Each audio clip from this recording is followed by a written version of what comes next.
Hello friends, अस्सलाम वालेकुम। Welcome in study corner. अगर आप चैनल पर न्यू हैं तो चैनल को सब्सक्राइब कर दीजिए, वीडियो को लाइक कर दीजिए एंड बेल आइकन को दबा दीजिए। आज का हमारा टॉपिक है how can we improve our education system. हम अपने एजुकेशन सिस्टम को किस तरह इम्प्रूव कर सकते हैं, किस तरह उसे बेहतर बना सकते हैं।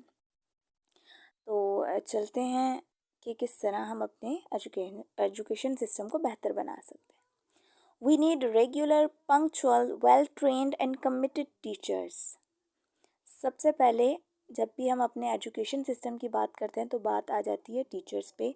We need regular, punctual, well-trained and committed teachers. हमें well-trained, committed, पुरअज़म टीचर्स चाहिए। We need updated, latest, not outdated, obsolete syllabus. अच्छा जी, we need updated and latest दोनों सिनोनियम है। नॉट आउटडेटेड एंड ऑब्सलीट दोनों एंटोनियम है किसके? अपडेटेड का antonym outdated and latest का ऑब्सलीट। हमें अपडेटेड सिलेबस की भी ज़रूरत है। Examination system should be free of copy culture, cheating और use of unfair means. Examination system जो है वो कॉपी कल्चर से फ्री होना चाहिए, तभी हमारा जो एजुकेशन सिस्टम है वो बेहतर हो सकता है। Teacher should know the modern pedagogy. Modern way जो है वो टीचर को दरस व तदरीस का मॉडर्न वे जो है वो मालूम होना चाहिए। मेथड ऑफ टीचिंग, पेडागॉगी के लिए मेथड ऑफ टीचिंग अभी हम यूज़ कर सकते हैं।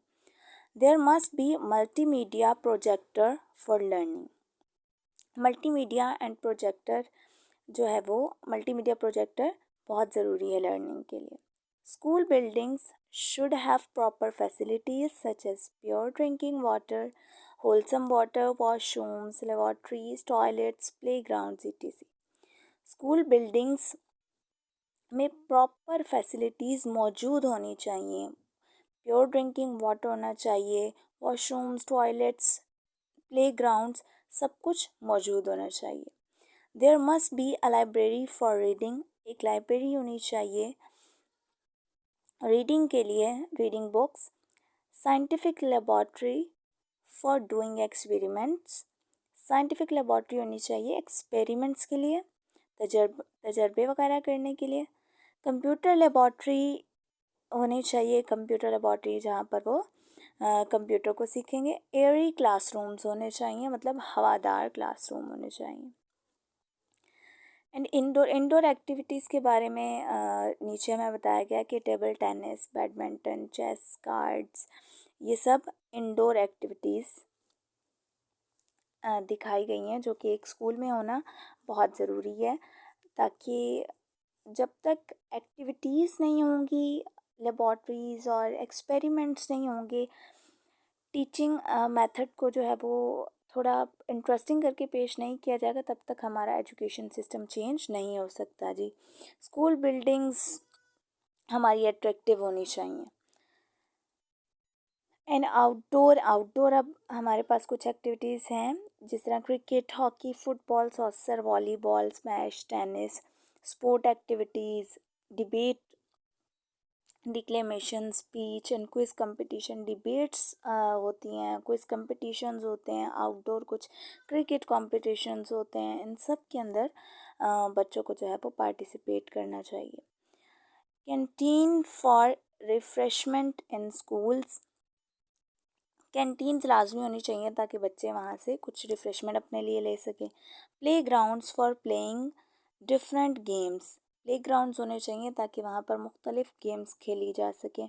Are very necessary, crucial, indispensable, essential for the sport activities. Playground जो है वो क्रूशल है, नेसेसरी हैं, ज़रूरी हैं स्पोर्ट एक्टिविटीज़ के लिए। There must be discipline in school, school में डिसिप्लिन का होना इंतहाई ज़रूरी है। The nation whose playgrounds are full, its hospitals and prisons will be empty.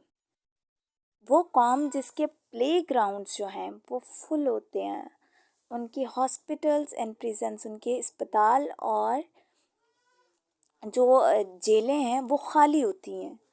But if the playgrounds are empty, अगर तो प्ले ग्राउंड्स उनके खाली हैं, जिस कौम के प्ले ग्राउंड्स खाली हैं, then hospitals and prisons will be full of looming with laden with patients and criminals, replete with, full of, looming with, ये सब क्या है, सिनोनिम्स हैं, ठीक है। अच्छा जी, जिनके प्ले ग्राउंड्स खाली होते हैं उनके जो हॉस्पिटल्स होते हैं और जो प्रिजन्स होती हैं वो क्या होती हैं, फुल होती हैं। तो ये न, क्या है, डायरेक्टली प्रोपोर्शनल है एक दूसरे से। ये जी छोटा सा एक हमारा पैराग्राफ था जिसमें हमने डिस्कस किया कि हम अपने एजुकेशन सिस्टम को किस तरह बना सकते हैं। थैंक